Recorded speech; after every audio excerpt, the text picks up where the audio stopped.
हाय children, तुम लोग कैसे हो? उम्मीद है कि तुम लोग खैरियत से होगे।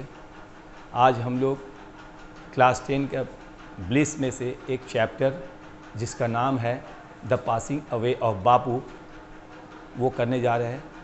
वो स्टार्ट करने से पहले इसके राइटर जो है, ऑथर जिसका नाम नयनतारा सहगल है, उसके बारे में कुछ शॉर्ट में बता देते हैं। नयनतारा सहगल वो इंडिया के कई फीमेल राइटर्स में से एक वो राइटर है जिनको वर्ल्ड वाइड सब कोई जाना करता, अच्छे से जानते हैं। ये 1927 में पैदा हुई थी और अब तक ज़िंदा है। नयनतारा सहगल को एक अवार्ड मिला था 1986। उस अवार्ड का नाम साहित्य अकेडमी अवार्ड था। वो इसलिए मिला था कि वो एक नॉवेल लिखी थी जिसका नाम रिच लाइक अस था। इसकी वजह से उनको मिला था। अब जो है हम लोग ये चैप्टर जो पढ़ने जा रहे हैं, द पासिंग ऑफ बापू, इसके बारे में शॉर्ट में पहले ये समझ लेते हैं कि क्या किस चीज़ के बारे में है, कहाँ से लिया गया है। तब उसके बाद से फिर लाइन बाय लाइन हम लोग जो है इसको एक्सप्लेन हम करेंगे। ये टेक्स्ट जो है एक नयनतारा सहगल का एक मेमोयर एक लिखी थी, इसका नाम था प्रिजन एंड चॉकलेट केक। उसका एक्सट्रैक्ट है, माने उस जगह से लिया गया। ये जो जगह से लिया गया इसका नाम है प्रिजन एंड चॉकलेट केक। ये बहुत बड़ा एक स्टोरी है, उसका एक्सट्रैक्ट है। कभी कभी एक्सट्रैक्ट का नाम सेम रखा जाता है, कभी कभी एक्सट्रैक्ट का अलग नाम रखा जाता है। तो ये एक्सट्रैक्ट का नाम रखा गया पासिंग अवे बापू, लेकिन जहाँ से लिया गया उसका जो नाम है वो प्रिजन एंड चॉकलेट केक है, वहाँ से लिया गया है। इसमें जो है ये बताया जा रहा है कि गांधी जी जो एक जिसको फादर ऑफ नेशन कहा जाता है, उनके मरने के बाद हिंदुस्तान में, ये मुल्क में किस तरह का पॉलिटिकल क्राइसिस पैदा हुआ, क्या क्या हुआ, एक हादसा के बाद दूसरा क्या क्या होने लगा, ये सब कुछ जो है इसमें बताया गया है। यहाँ पर ये बताना चाह रहा है ऑथर कि सिर्फ ऑथर का पर्सनल कोई लॉस, पर्सनल चीज़ लॉस नहीं हुआ, बल्कि ये पूरे एक नेशन का, पूरे मुल्क के लिए एक बहुत बड़ा चीज़ लॉस हुआ। तो ये जो है the passing away Bapu, passing away का माने ये होता है डेथ। द पासिंग अवे ये फ्रेजल वर्ब है जिसके माने डेथ, यानी डेथ ऑफ बापू। बापू के मौत के बाद क्या क्या हादसा हुआ, ये सब जो है हम लोग इसमें पढ़ेंगे। अब आइए हम लोग स्टार्ट करते हैं। Unit 1 page 16। I was having tea at home on the evening of 30th January 1948 when I was called to Birla House by an urgent telephone. पहला बात है, देखो ये प्रोज या पोएट जो भी चीज़ लिखा हुआ रहता है उसमें जो कैपिटल आई में जो प्रोनाउन आई फर्स्ट फॉर्म में जो रहता है आई, ये अक्सर करके रिफ़र करता है किसको? नरेटर को। अगर ये विद इन कोटेशन के अंदर ना हो तो, बाहर में हो तो यहाँ पर आई कौन कह रहा है? ये ऑथर कह रही है कि वो क्या कर रही थी, वो चाय पी रही थी घर में शाम, किस दिन? 30 जनवरी 1948 को, जब अचानक उनको बुलाया गया एक अर्जेंट टेलीफोन के ज़रिए बिरला हाउस। टेलीफोन किया गया उनको, अर्जेंट टेलीफोन, और उनको बुलाया गया कि बिरला हाउस आइए। ये उस वक्त चाय पी रही थी। Gandhi ji had been shot on his way to a prayer meeting. Gandhi ji को गोली मार दिया गया on his way to prayer meeting. वो एक प्रेयर मीटिंग में अपना जा रहे थे, अचानक रास्ते में उनको गोली मार दिया गया। I was numb with shock as I got into the car. तो नैरेटर कह रही है कि आई वॉज नम, नम माने सुन्न हो गया, एक शॉक्ड हो गया जैसे ही मैं कार के अंदर दाखिल हुई, कार में जब बैठी, यानी कार में जैसे ही वो बैठी वो एकदम नम, जैसा कैसा सुन हो जाता बॉडी, पता नहीं चलता, एहसास नहीं होता, उस तरह का एकदम झटका उनको लगा। At the Birla house Gandhi ji's relatives and followers had gathered around his body.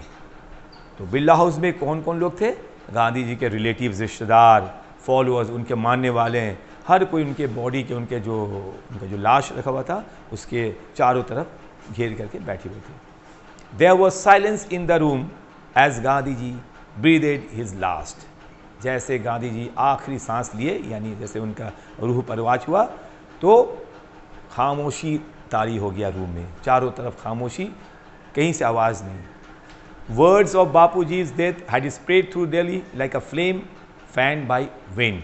ये गांधी जी का इंतकाल के बारे में, मौत के बारे में जो खबर जो है दिल्ली में पूरे चारों तरफ फैल गया, जिस तरह एक आग फैलता है और आग को हवा मदद करता फैलने में, उसी टाइप का इनका खबर जो है पूरे दिल्ली में चारों तरफ फैल गया। Sad groups of main and women had collected around Birla house. उदास नुमाश मर्द औरत सब कोई बिरला हाउस में इकट्ठा हो गए। Out of every window one could see a brown blood of faces. हर खिड़की से मुरझा हुआ फेस, सदमा से माने भरा हुआ फेस दिख रहा था। They did not make a sound. उन लोग कोई आवाज़ नहीं निकाल रहे थे।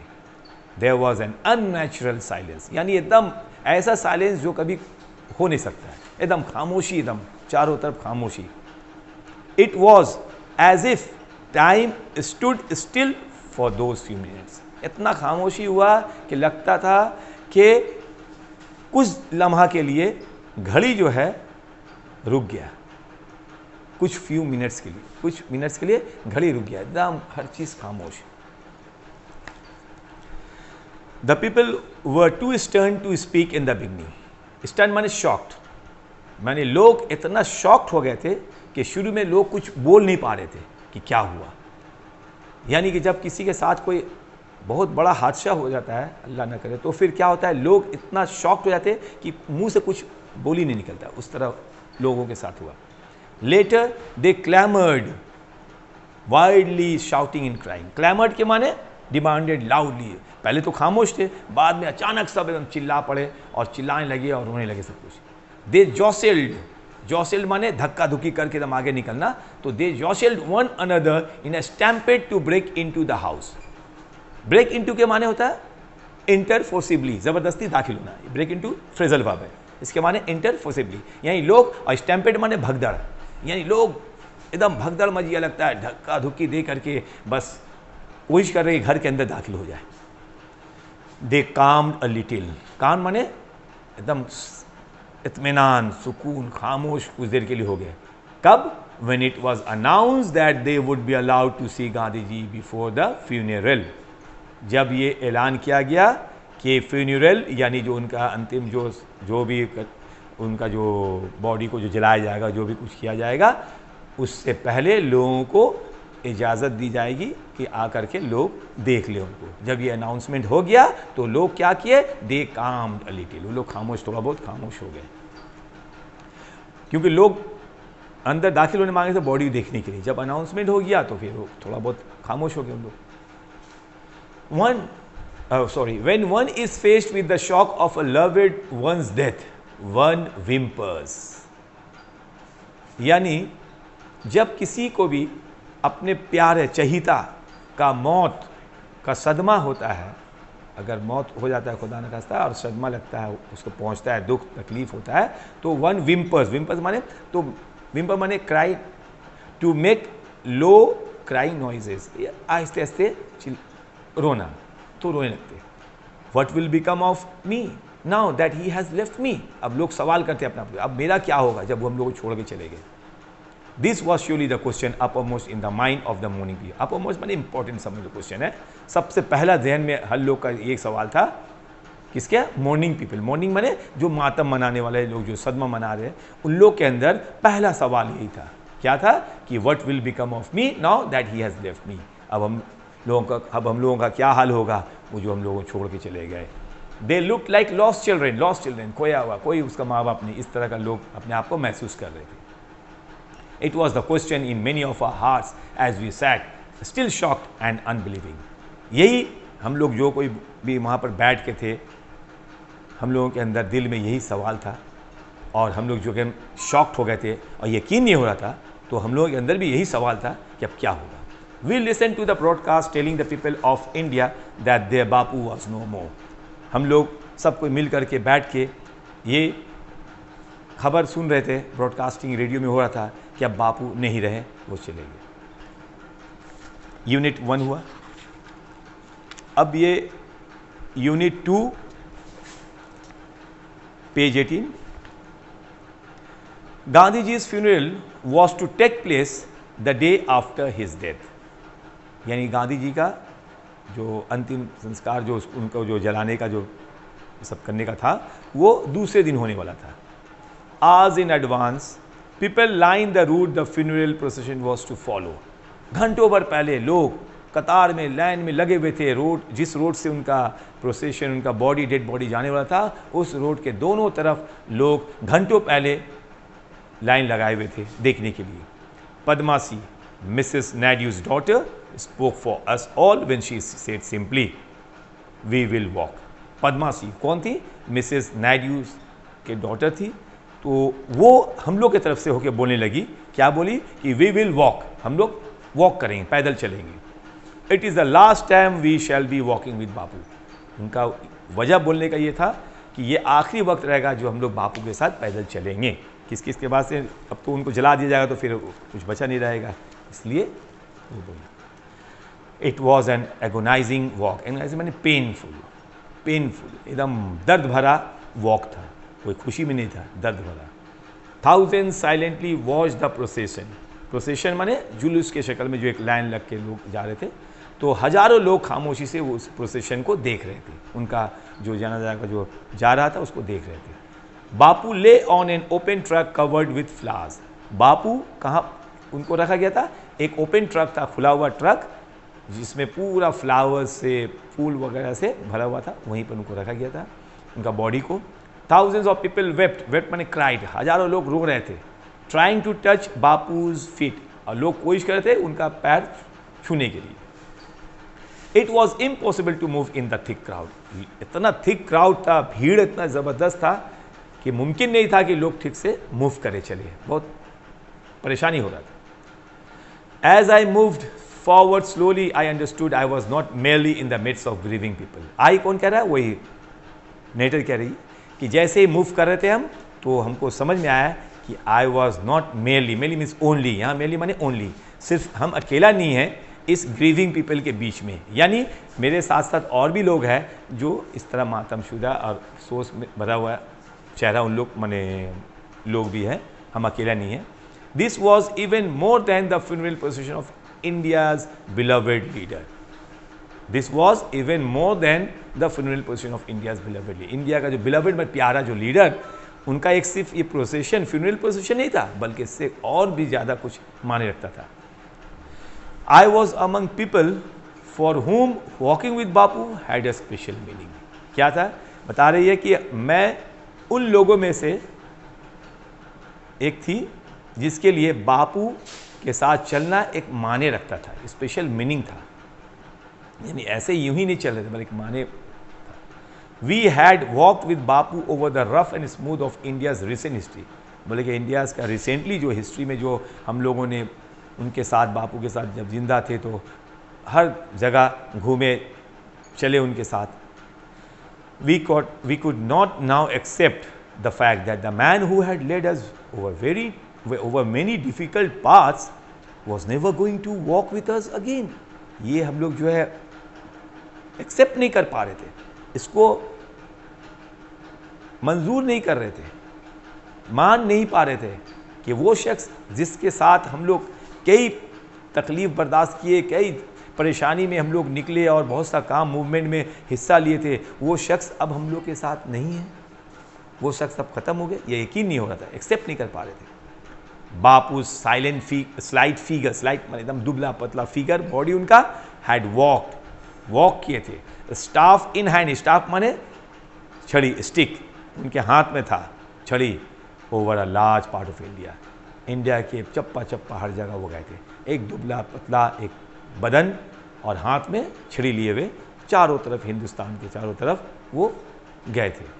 To walk is to make slow progress. अब ये इसके माने क्या है? कह रहा है कि वॉक के माने slow progress.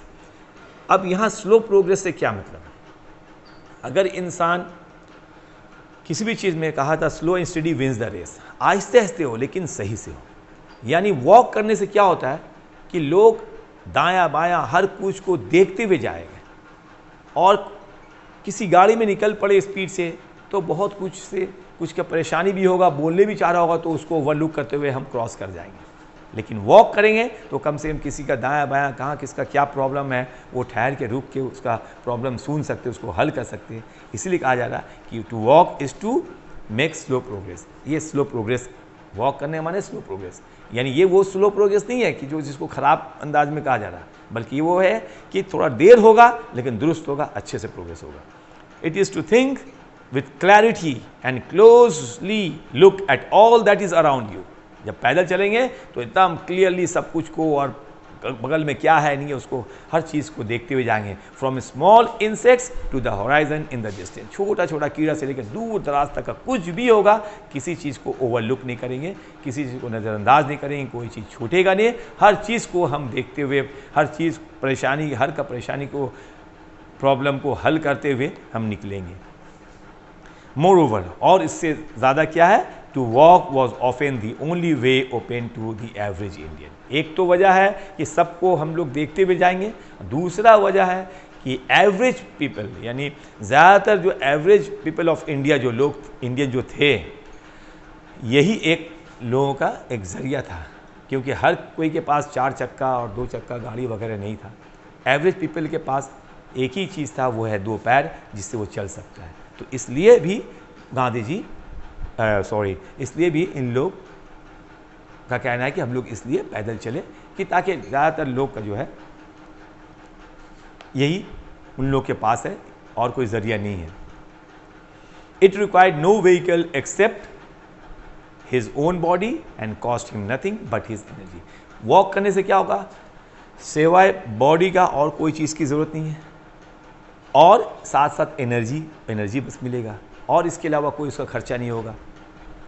Gandhi ji took this necessity as he took much that was commonplace and transform it into a joyful effort. Gandhi ji इसी चीज़ को अपनाए, वो देखें कि नहीं, ये कॉमन प्लेस, ये जो ऑर्डिनरी चीज़ यही है, ऑर्डिनरी आदमी के लिए यही है, तो इसी को वो अपनाए और इसको जॉयफुल एफर्ट, यानी इसको जॉयफुली किए। एकदम एक होता है कि बहुत मेहनत, चलने में तो मेहनत लगेगा, लेकिन इस अंदाज में चलते कि एकदम जॉयफुल वे में एकदम हर चीज़ करते हुए, ताकि लोग को पता भी नहीं चले और साथ साथ लोग दूर लॉन्ग डिस्टेंस तय भी कर ले और पता भी नहीं चले, इस अंदाज में वो चलते थे।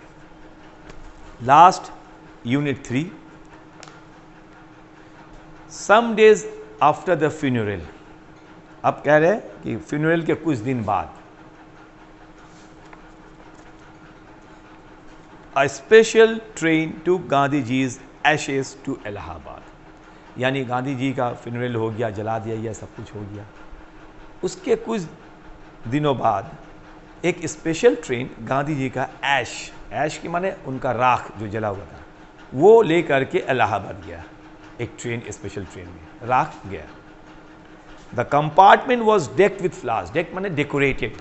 कंपार्टमेंट, ट्रेन के अंदर जो कंपार्टमेंट था उसको चारों तरफ से फ्लावर्स से, फूलों से सजा दिया गया।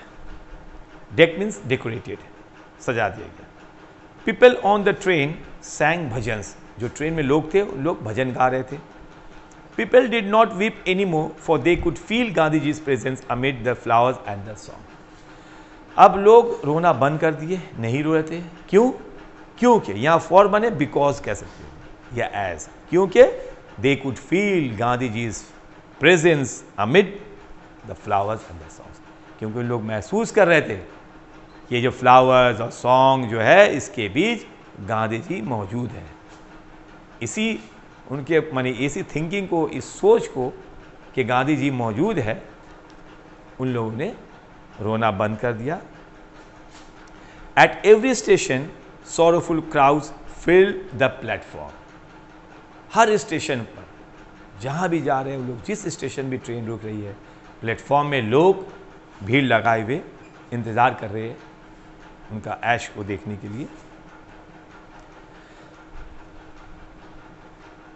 Eight every station sorrowful crowds fill the platform. लोग मातमशुदा लोग भीड़ इकट्ठा हुए थे। Amid song and prayer the train reached Allahabad. ये गाना और भजन वगैरह गाते हुए ट्रेन कहाँ पहुँची? इलाहाबाद स्टेशन पहुँची। The ashes were immersed in the Ganges where a huge crowd had gathered at the bank. बता रहा है कि वहाँ वो जो उनका जो राख जो था उसको इमर्ज माने डुबा दिया गया, किसमें? इन द गैंजेस, गंगा नदी में डुबा दिया गया। और उस गंगा नदी में उसके बैंक यानी किनारे, बैंक माने किनारे, नदी के किनारे ह्यूज क्राउड, जबरदस्त भीड़ पहले से इकट्ठा थे। माने लोग उस नदी गंगा के किनारे पहले से इकट्ठा भीड़ लगाए हुए थे। Afterwards we all went back to Delhi. अब ये सब सब कुछ हो गया, उनका राख को जब पानी में डुबा दिया गया गंगा में, तो उसके बाद ये नेटर कह रही है कि हम लोग फिर बैक टू दिल्ली, हम लोग दिल्ली वापस चले गए। Back in Delhi I felt at sea. जब वापस दिल्ली होते आई फेल्ट एट सी, नेटर कह रही आई फेल्ट एट सी माने आई वॉज कन्फ्यूज्ड। अब हम डिलेमा में थे, कंफ्यूज थे, क्या करना है क्या नहीं करना है समझ में नहीं आ रहा। I had not directly walked with Gandhi ji, gone to prison at his call or made any sacrifice for my country. ये कह रही है कि ऐसा नहीं हुआ कि मैं गांधी जी के साथ कभी डायरेक्टली वॉक की होंगी, उस वक्त तो छोटी थी नेटर, तो बोले ये नहीं हुआ कभी कि मैं गांधी जी के साथ डायरेक्टली वॉक की, या फिर ऐसा भी नहीं हुआ कि उनके साथ प्रिजन यानी जेल में कभी उनके आवाज़ पर और उनके साथ साथ जेल कभी गई, या अपने कंट्री के लिए कुछ सेक्रीफाइस या कुर्बानी अपनी तरफ से कुछ किए, ऐसा कुछ नहीं हुआ। लेकिन इतना अटैचमेंट हो गया था और इससे इतना डीपली शॉक्ड हो गई थी कि वो बहुत कंफ्यूज में थी और समझ में नहीं आ रहा था नरेटर को कि क्या किया जाए। My sisters and I and other young people like me had been merely on lookers.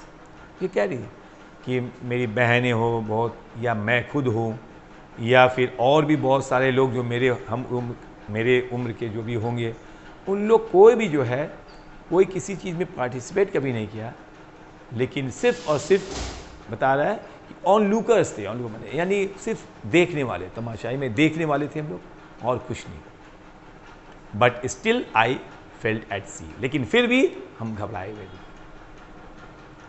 समझ में नहीं आया था क्या होगा या अब क्या होगा।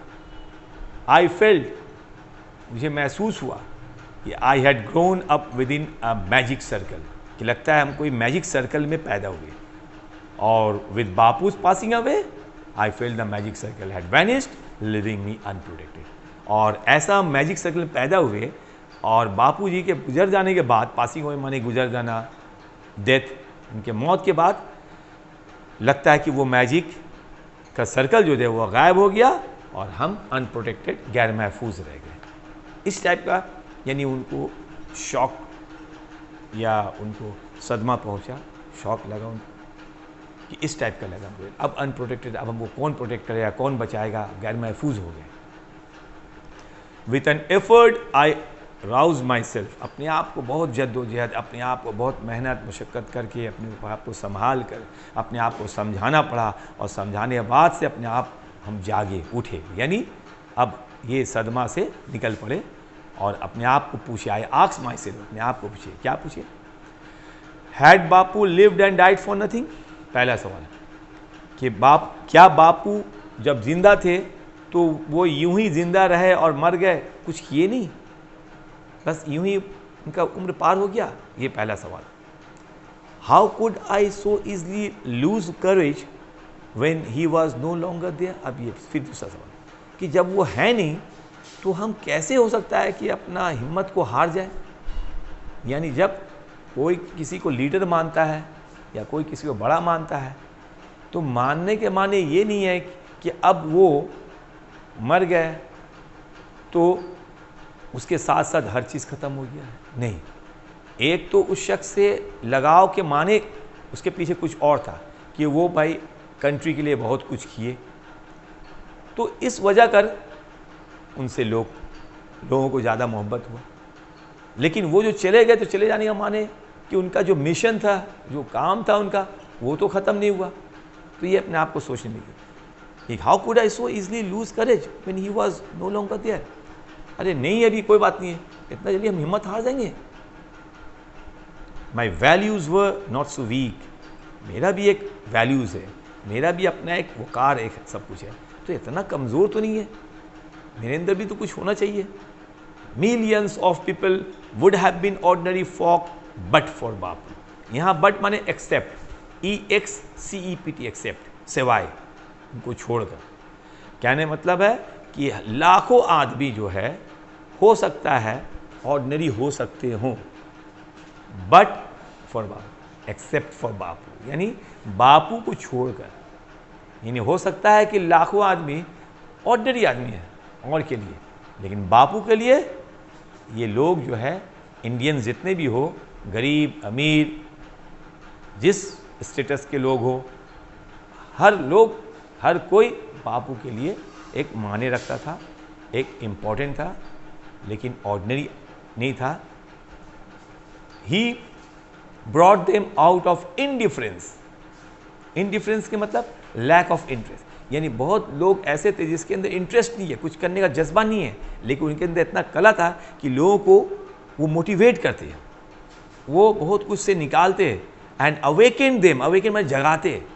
जगाने का माने नहीं कि नींद सही माने, जगाने का माने क्या होता है, बेदार करना है। यानी कि लोग बहुत कुछ से भूले हुए हैं, बहुत कुछ जहन में किसी को क्या तकलीफ हो रहा है, क्या कुछ किसी का कोई ख्याल नहीं है, लेकिन उसको उस तरफ लाना, उसको कहा था अवेकन, उसको जगा देना कि नहीं ये चीज़ में अब इंटरेस्ट लो, ये लोग के साथ हो रहा है, यहाँ पर जुल्म हो रहा है, इंडिया में जो भी लोग ब्रिटिश लोग आए ये सब कर रहे हैं, तो ये सब चीज़ पर थोड़ा सा इंटरेस्ट लो। तो ये गांधी जी का काम था, वो लोगों को जो है जगाते। Awaken them to one another suffering, एक दूसरे का सफरिंग, एक दूसरे का परेशानी के लिए उभारते लोग को कि देखो फला आदमी परेशान है, तुम लाख जितना भी खुश हो, ये मत समझ लो कल तुम्हारे साथ भी हो सकता है, वो भी तुम्हारा भाई है। तो ये बोलकर लोग वो जगाते। What if now Bapu is gone, फिर सवाल करने लगी कि बापू चले तो उससे क्या होगा। We were still there, young strong and proud to bear his banner before us. अभी हम लोग अभी भी है यहाँ पर, यंग है, स्ट्रांग भी है, मजबूत, प्राउड, और हम लोगों को फख्र है, ये नाज है कि to bear his banner before, कि हम लोग के सामने उनका बैनर है। और बैनर का काम क्या होता है, कोई चीज़ स्लोगन एक करना, तो एक मिशन है, जो उनका मिशन था वो हम लोग के सामने है बैनर के शक्ल में, और ये बैनर को लेकर के हम लोग आगे बढ़ सकते हैं। यानी वो ख़त्म हो गए कोई बात नहीं है, लेकिन हम लोग है जो कि उनका मिशन को लेके आगे बढ़ेंगे। ये सोचिए, Bapu had passed away but his India would continue to live in his children. ये कही कि बापू तो गुजर गए, लेकिन उसका इंडिया जो है वो रहेगा, उसमें जो लोग हैं वो लोग इंडिया के लिए कुछ करते रहेंगे। अब यहाँ पर जो है एक चीज़ शॉर्ट में समझ लो कि ये जो बापू जी को जो मारा था वो नाथूराम गोडसे था, जो कि आरएसएस का एक मेंबर था। अब यहाँ पर ये सवाल थोड़ा जानने चाहिए हम लोगों को कि या तो मारने वाला, जब जाहिर सी बात है नाथूराम गोडसे जब मारा है तो जाहिर सी बात है गांधी जी को गलत समझ के मारा है। अब यहाँ या तो नाथूराम गोडसे जो भी बोल रहा है वो अगर सही है तो यहाँ फिर फादर ऑफ नेशन हम लोग किसके कैसे करके गांधी जी को मानेंगे, तब गांधी जी गलत में थे क्या। अब यहाँ पर बस हम लोग को सोचना है कि कौन गलत पे था और क्या था नहीं था। हम तो ये समझते हैं कि गांधी जी हकीकत में फादर ऑफ नेशन कहने के लायक थे। वो किसी जात का बात का कुछ नहीं करते, वो बस जो सही इंसाफ के हिसाब से करते। लेकिन जो उनका दुश्मन जो आज जितना भी बन जाए, जो आज जो है वो जो गोली मारा वो नाथूराम गोडसे जो आरएसएस का मेंबर, जिसका जो है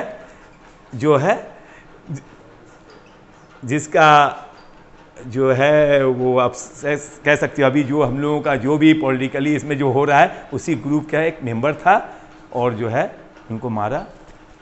बस यही है चैप्टर। अब इसके बाद जो हम लोग कुछ इसका MCQ भी कर लेते हैं। यूनिट 1 का पहले बैक देख लो, unit 1 page 17। Number 1, choose the correct alternate to complete the following sentences. यहाँ पर ऑल्टरनेट के मतलब कई ऑप्शंस है, उसमें से करेक्ट वन को चूज करना है। नंबर A का है Gandhi ji had been shot on his way to, यानी गांधी जी को जब वो जा रहे थे, कहाँ पर जा रहे थे कि उनको जो गोली मारा गया, तो इसका ऑप्शंस है क्या बिरला हाउस जा रहे थे, ऑथर्स के घर जा रहे थे, नंबर 3 प्रेयर्स मीटिंग में जा रहे थे, या फैमिली गैदरिंग। तो वो कहाँ जा रहे थे, नंबर 3 प्रेयर मीटिंग में जा रहे थे, उसी वक्त उनको गोली मारा गया। नंबर B क्वेश्चन है the author came to know of Gandhi ji death, यानी ऑथर को गांधी जी के मौत के बारे में मालूम हुआ। कैसे मालूम हुआ? उसका ऑप्शन है अ लेटर के जरिए मालूम हुआ, या अ टेलीफोन कॉल के जरिए मालूम हुआ, या अ टेलीग्राम के जरिए मालूम हुआ, या अ पब्लिक ब्रॉडकास्ट के जरिए। तो ये जो है उनको अ टेलीफोन कॉल के जरिए मालूम हुआ था। Number C, when one is faced with the shock of a loved one's death, जब किसी शख्स का कोई प्यारा, कोई चहीता जब मर जाता है, उससे जो उसको सदमा या धक्का जो लगता है, उसमें वो क्या करता है? विम्पर्स, लाफ्स, क्लैप्स, शाउट्स। तो ये नंबर 1 विम्पर्स होगा, विम्पर। अब यहाँ पर आ जाओ, number 2, fill the chart with information from the text. Text से इंफॉर्मेशन टेक्स्ट से लेना है और इसको फिल इन कंप्लीट करना है। Number 8, date on which Gandhi ji was shot date. किस डेट को गांधी जी को मारा गया? तो इसमें लिखना है, शॉर्ट में लिखना है 30 जनवरी 1948, 30 जनवरी 1948 को मारा गया। नंबर बी, प्लेस वे गांधी जी ब्रीथेड हिज लास्ट। किस जगह में वो लास्ट आखिरी सांस लिए? तो वो था बिरला हाउस में। तो ये होगा बिरला हाउस, सिर्फ इसमें लिखना है at Birla house. Number C, information given by the broadcast से क्या इंफॉर्मेशन मिला? इंफॉर्मेशन मिला कि Gandhi ji was no more, या गांधी जी वॉज शॉट, गांधी जी को गोली मार दिया गया, वो नहीं है। नंबर 3, ये ट्रू फॉल्स।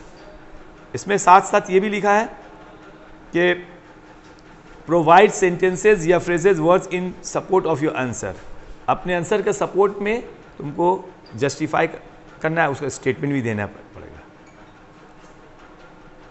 अब ये जो है तुम लोग देख लो, नंबर ए का है, बी, सी, ये 3 फिल इन द ब्लैंक्स है। इसका भी तुम लोग जो है पढ़ के अपना क्वेश्चन एक्सप्लेन हो चुका है, इसका होमवर्क दे रहे हैं, ये भी कर लेना। यूनिट 1 का जो है और यूनिट 2 का भी तुम्हारा जो है MCQ है, और जो भी फिल इन द ब्लैंक्स वगैरह है, और यूनिट नंबर 3 का भी, यानी तीनों यूनिट का क्वेश्चन है, जो भी MCQ वगैरह है सबको होमवर्क में कर लेना, फिर बाद में लोग डिस्कशन करेंगे। बस यही, इतने तक आज काफ़ी है। Thank you.